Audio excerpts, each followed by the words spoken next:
Hey guys, आज हम लोग देखने वाले हैं डायरेक्ट एंड बेंडिंग स्ट्रेस का पार्ट 3 वीडियो।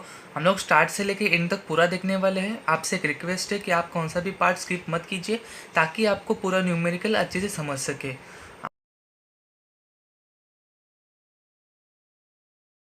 अब आज हम लोग देखने वाले हैं टाइप 1 न्यूमेरिकल का। तो फर्स्ट क्वेश्चन देखते हैं। A rectangular column is 20 mm wide and 100 mm thick. It carries an load of 180 kilonewton at an eccentricity of 100 mm. In the plane bisecting thickness, find the maximum and minimum stress.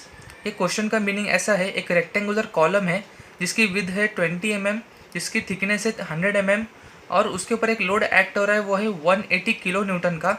और वो load से लेके axis तक जो distance है हम लोग उसको इसेंट्रिसिटी बोलते हैं। वो इसेंट्रिसिटी की वैल्यू है 100 mm। ओके, ये जो प्लेन बाइसेक्टिंग थिकनेस है ये आपको इंपॉर्टेंट है, ये बहुत आपको याद रखना पड़ेगा कि बाइसेक्ट क्या कर रहा है, थिकनेस कर रहा है या फिर विड्थ कर रहा है। अभी ये क्वेश्चन में बाइसेक्टिंग थिकनेस है। Okay, find the maximum and minimum stress. Okay, हम लोग को क्या फाइंड करने का है, मैक्सिमम एंड मिनिमम स्ट्रेस, मतलब सिग्मा मैक्स और सिग्मा मिनिमम। ओके, तो फर्स्ट ऑफ ऑल हम लोग लिखते हैं गिवन डाटा। गिवन डाटा में हम लोग को दिया है विद दिया है 20 mm। ओके, फिर थिकनेस दिया है 100 mm। फिर हम लोग को लोड का वैल्यू दिया है 180 किलो न्यूटन। हम लोग इसको न्यूटन में कन्वर्ट करेंगे, 180 इंटू 10⁻³ न्यूटन हो जाएगा। ओके, इसेंट्रिसिटी ई का वैल्यू दिया है 100 mm। ओके, हम लोग को फाइंड क्या करना है, टू फाइंड में sigma max and sigma minimum. तो सॉल्यूशन के और बढ़ते हैं हम लोग। तो फर्स्ट ऑफ ऑल हम लोग को फाइंड आउट करना पड़ेगा cross sectional area. Cross sectional area rectangle का होता है b into d. Okay, b into d मतलब ब्रेथ इंटू डेप्थ। तो बी हमारा है 200 और डेप्थ है अपना 100। तो 200 इंटू 100 20,000 mm² हो जाएगा। एरिया का यूनिट mm²। ओके, यूनिट लिखना मत भूलिए। सेकेंड हम लोग फाइंड आउट करेंगे direct stress sigma not. Okay, P open cross sectional area. तो पी का वैल्यू हम लोग को दिया है और एरिया हम लोग ने अभी फाइंड आउट किया है। तो 180 इंटू 10⁻³ डिवाइड बाई 20,000। तो डायरेक्ट स्ट्रेस का वैल्यू आता है 9 न्यूटन पर mm²।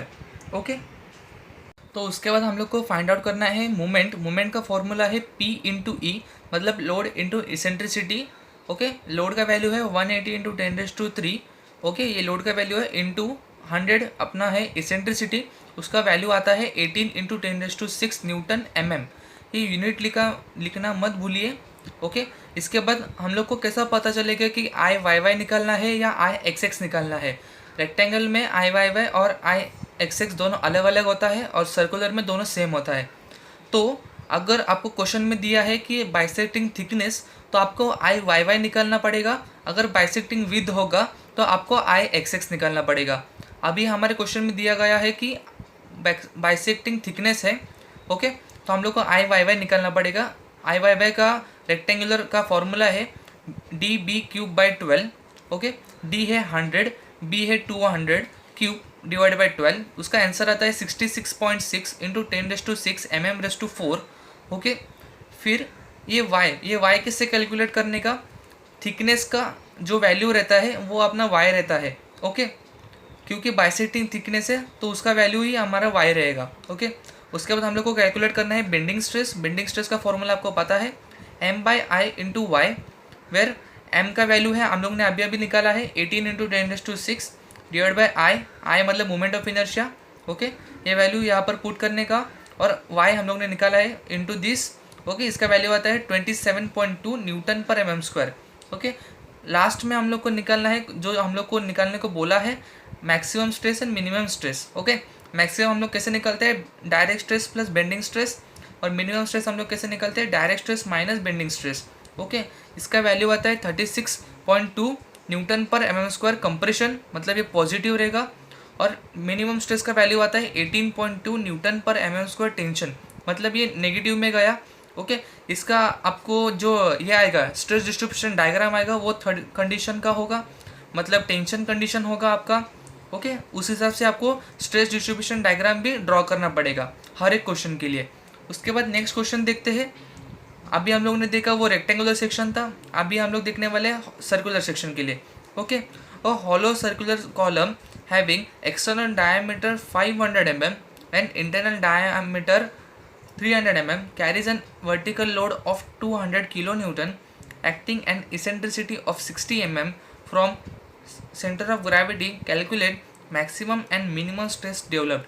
ओके, क्वेश्चन का मीनिंग ऐसा है, एक सर्कुलर कॉलम है जिसका एक्सटर्नल डायमीटर है 500 mm और इंटरनल डायमीटर है 300 mm। उसके ऊपर एक लोड एक्ट कर रहा है, वर्टिकल लोड है जिसका वैल्यू है 200 kN और उसकी इसेंट्रिसिटी की वैल्यू दी है 60 mm।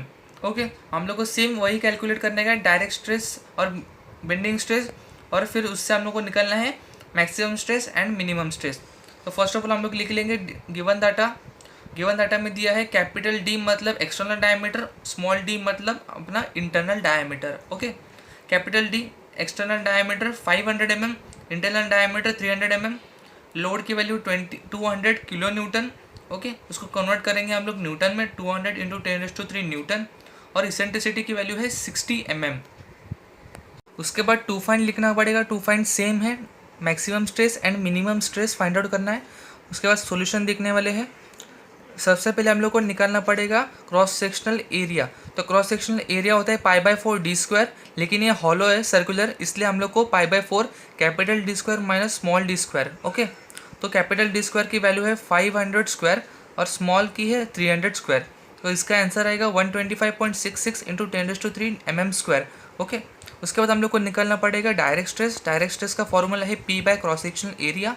ओके, वैल्यू पुट करने के बाद डायरेक्ट स्ट्रेस का वैल्यू आता है 1.59 N/mm²। ओके, उसके बाद हम लोग को निकालना पड़ेगा IXX या फिर IYY भी बोल सकते हैं, या फिर आप सिंपली I भी लिख सकते हैं I, क्योंकि दोनों इसका सेम ही होता है सर्कुलर के लिए।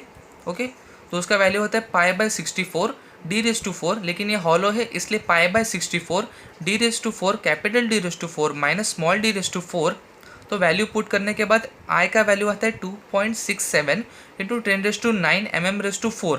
Okay, moment of inertia calculate करने के बाद नेक्स्ट स्टेप आता है मोमेंट कैलकुलेट करने का। मोमेंट का फॉर्मूला आता है P इंटू ई, मतलब लोड इंटू इसेंट्रिसिटी। वो पुट करने के बाद हम लोग का आंसर आता है 12 इंटू 10⁶ न्यूटन mm आता है। ओके, उसके बाद हम लोग को कैलकुलेट करना है डिस्टेंस y का वैल्यू।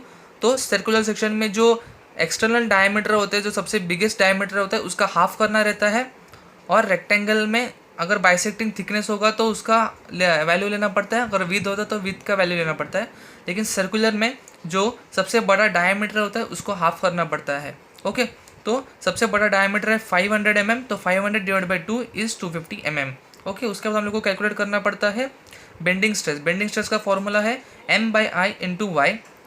ओके, ये पुट करने के बाद उसका वैल्यू आता है 1.12 N/mm²। ओके, तो डायरेक्ट स्ट्रेस और बेंडिंग स्ट्रेस की वैल्यू मिलने के बाद हम लोग को फाइनल स्टेप देखना पड़ता है कि मैक्सिमम स्ट्रेस और मिनिमम स्ट्रेस फाइंड आउट करने का। तो maximum stress direct stress plus bending stress, तो उसका वैल्यू आता है 2.7 N/mm², जो कि कंप्रेशन मतलब पॉजिटिव। मिनिमम स्ट्रेस का वैल्यू आता है 0.47 N/mm², जो कि कंप्रेसिव, वो भी पॉजिटिव ही होगा। तो आपको फाइनली आपको निकालना पड़ेगा स्ट्रेस डिस्ट्रीब्यूशन डायग्राम। ओके, ये है अपना first condition. Okay, condition number 1 where direct stress is greater than bending stress. Okay, ये क्वेश्चन मैंने आपके लिए दिया है, ये ज़रूर आप ट्राई कीजिए। सेम क्वेश्चन है, सिर्फ वैल्यू डिफरेंट है। आप सेम स्टेप्स फॉलो कीजिए, आपको आंसर ज़रूर मिल जाएगा। फाइनल आंसर कमेंट में डाल दीजिए। इस वीडियो में इतना ही था। If you like this video please share with your friends. Thank you.